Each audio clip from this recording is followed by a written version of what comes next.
kong gawin pag ako naging Pangulo. Meron na akong idea eh. Nasaan yung mga butas kung saan yung korupsyon pumapasok. Yung mga butas na yun, yun na dapat ang unang i-plug. Halimbawa, sa custom, sa BIR.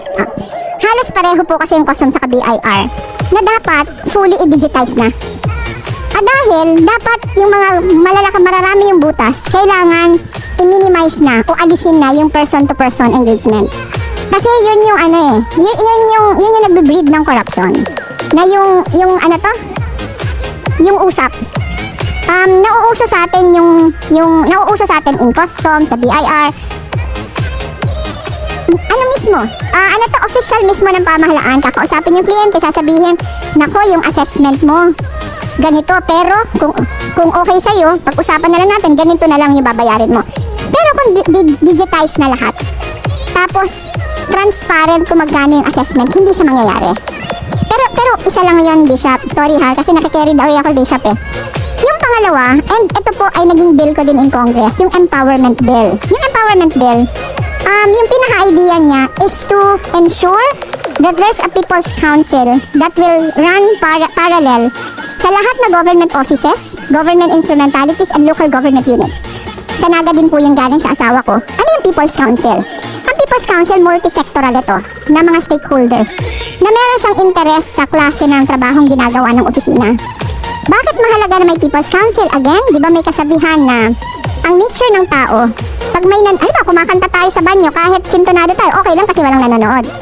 Pero kung nagkakanta tayo sa stage, dapat best performance natin yon. So yun yung idea ng People's Council, na if you allow people to watch you, unang-una yung tao empowered kasi meron siyang ownership. Hindi niya nasasabihin, kayo yan, wala kaming pakialam, bahala kayo dyan, basta ako okay. Pero kung may People's Council, hindi yan pwede. Kasi meron kang invested ka sa government. Kasi sa akin, Bishop, hindi kaya ng gobyerno na hindi niya katulong yung tao.